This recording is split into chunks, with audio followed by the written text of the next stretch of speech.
welcome to this episode of the Making It in Asheville podcast. This is your destination to hear stories of Asheville entrepreneurs, creators, makers.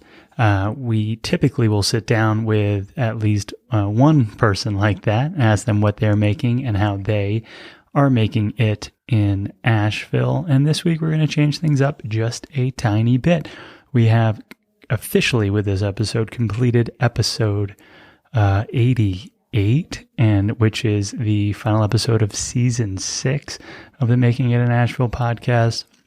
We have some pretty big milestones that we want to talk about, share, and then we also want to give you some updates about what's happening in the Making It in Asheville multiverse, as well as paint a little picture of the future for you for what's happening here in the community in Making It in Asheville, and what you should hopefully start to think about when you think about making it in Asheville. So first up, 2-year mark of the podcast is like 3 weeks from when this episode comes out. April 24th of 2019 was the first day we published an episode.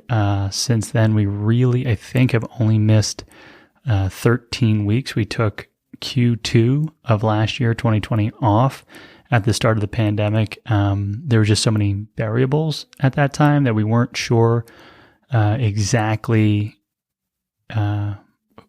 if interviewing small businesses in a time of such crazy uncertainty was the right play. We had a couple guests who, in the time between when we interviewed them and when their episode was due to come out, asked for the podcast not to be published, and we completely understood that. Too much had changed, and so we decided to take some time off. And in 2 years, I think, pushing out an episode every week is pretty fantastic. It's exactly what we set out to do, and we are so thankful that we chose to. We're so feel blessed by the community that we've built and the relationships that have come out of this podcast, both in the last year exclusively virtual, and in the early days in person as well. And so as we approach spring, or in the early days of spring, and look to the summer and the end of 2021, we're hopeful that Making It in Asheville can start to be an in-person community as well as an online community once again. Last year, we were really excited to do live events. This year, we feel like it might happen again with vaccines coming out and herd immunity becoming more plausible or more quickly approaching, and different, I'd say, state and national protocols for socially distancing changing.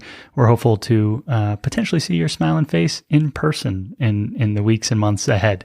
So that is something that we are thinking about in the future. But I wanted to share a little bit of the changes that have happened in Making It in Asheville, so that you better understand like what's going on. Like, Sarah hasn't hosted an episode in about this whole season. And what we found is that, like all businesses that grow, it's best if you can to find sweet spots. I really, really love talking and asking questions. Sarah really, really loves writing and content strategy. And so she's chosen not to be in the interview of the podcast. But if you go to makingitinasheville.com, if you follow us on Instagram, that is almost always, Sarah gets the final say on the words. If you are subscribed to our email newsletter, right, those are gonna, all the typos are me. Most of the content there is going to be Sarah as well. But that's not all.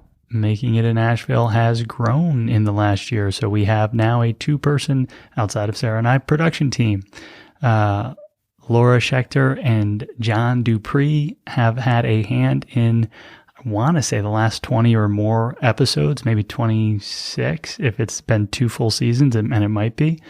John has been the rapid fire turnaround guy every time we have a last minute episode, tweak, edit, change thing. That is John making our YouTube channel have beautiful intros and outros. He's done his best to help me not mess up a video that we've leaned into in the last year. And we are excited to use John to grow our video capacity as well. So, right now this is just my computer screen recording me, but we are working on some projects that are going to be very video first. We think that these podcasts have, if anything, kind of heightened how there are just certain parts of a conversation or of a business, of a brand, of a story that don't translate perfectly to a traditional interview conversation. And there's an opportunity to use video to show some of the work that our guests do. And so in the months and weeks ahead, I hope that you are following us on all the different channels, but we're going to lean into how video can tell a better story potentially than just an interview. And so that kind of points towards this evolution in Making It in Asheville, where we would hope that you don't see us just as your favorite local podcast, but as what we're calling a media company. So you're going to start seeing video stories of makers and brands and businesses in Asheville. They're going to look beautiful and be documentary-like. There might be a travel show concept for Making It in Asheville. So all that to say is look out for video, and video is run largely by John Dupree.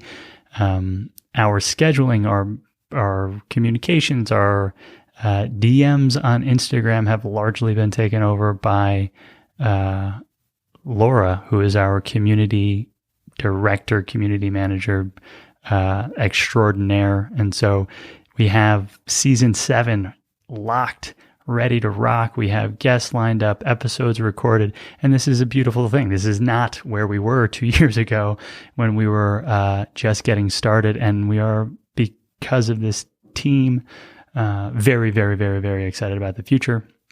We also, you might have known, or if you go back to the early episodes, we would say this episode of Making It in Asheville is sponsored by Making It Creative, which was our marketing company, and we still have it. We still run it. We have a one marketing client left, but really, Sarah and I have our minds are focused on 2 very different projects than we've really ever talked about. Sarah is running a incredible business called QB Cucina. If you're following on YouTube right now, I'll click on the website. You can check it out. But she has always been in love with Italy, Italian food and Italian recipes. And now she has a business where she leans into that incredibly. So if you are an Italian food lover, if you are a home cook, please visit QB Cucina for recipes and handmade or Italian-inspired Italian products. Absolutely gorgeous. She is kicking butt. Launched it in September, coming up on 6 months now, and she is inspired and alive, and I'm so excited about QB Cucina. So please check that out. I have been running another business as well called One Source International. One Source International is your single source for workplace solutions. So we're working primarily with small to mid-size, sometimes enterprise customers, and doing all sorts of technology solutions, whether that means looking at conferencing solutions and collaboration solutions like Teams or Zoom, but also video solutions and virtual conferences for what would have traditionally been, like a in-person event. We have an incredible amount of technology partners across the country and across the globe that have the ability to provide technologies to solve really any workplace need, whether that's to reduce costs or to improve functionality and flexibility in your business and in the changes that have happened in the last year. Love to have a conversation about that with you. If you're experiencing some technology needs, I can help you certainly. And that goes with almost any form of technology. It's crazy to say, but we have hundreds of technology partners. It's just a matter of understanding your needs and figuring out where the right fit for you will be. And so Sarah's got half her brain on QB Cucina. I have half my brain or more on One Source International. Making it in Asheville is where we come back together to think about this community and to think about the future. And so with your blessings, we look forward to continued growth in this community in 2021. And we look forward to leaning into more ways to be of service. What you might have seen in the last month or so was we put together a workshop with Gilly Roberts of where we focused on delivering value to handmade businesses. There are a couple other courses or programs that we can see ourselves partnering with other businesses in town to produce. What we really want to do is just be there for this entrepreneur, maker, local community and create resources or facilitate resources that are going to be of the most value. So with that, we ask for your continued dialogue, either by hopping on makingitinasheville.com, subscribing, communicating with us via email there. DMs are always a good place to start, but email is where we'd love for you to be. We do not have or we are always realizing that there are more people to interview, but we welcome connections to new businesses, old businesses, businesses that you think have a great story. We'd love to hear them and share them. We're now also just thinking about stories that might look best or be best in video, not just audio. So with that, that is our episode 88 update, 89 update.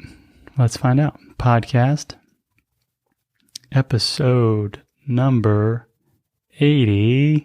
You can do it. 8. Wow. Okay. Episode 88 update. Season 7 is coming up next Tuesday. And so for the last time for season 6, we want to say thank you to our podcast season sponsor, Range Urgent Care. If you have not yet heard of Range, I don't know where you've been, but Range is fundamentally changing the way that urgent care is delivered. And so there are 3 clinics, or 2 clinics right now, 3 on its way. You can schedule an in-person appointment, and those appointments happen on time.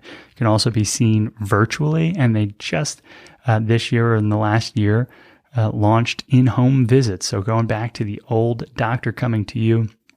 And so, yes, it's convenient in that there are 3 ways to be seen, but it's also convenient in that you know exactly what you're going to pay.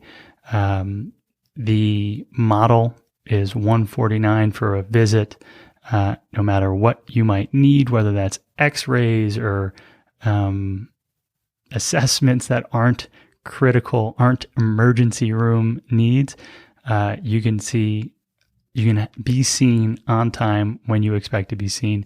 Additionally, you can subscribe to an annual membership. I do that. It costs me an incredibly low dollar value for the peace of mind that I am afforded and the knowledge that I can always go and be seen and get the service that I need, or get the referral to the next level of care that I need.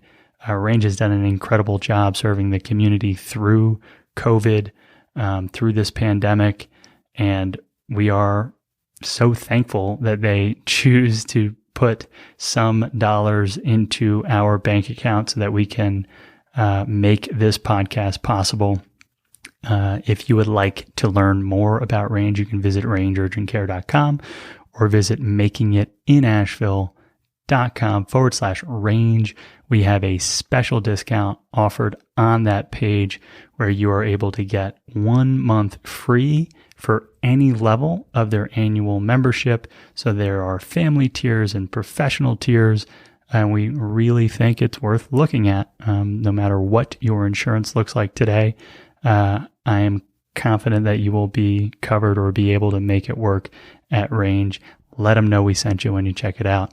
And ladies and gentlemen, boys, girls, friends, folks, that is episode 88. We are so thankful that you have made it to the cheap seats of this episode. We are so thankful that you give us your ear once a week, and we look forward to hopefully seeing your smiling face in the weeks and months ahead.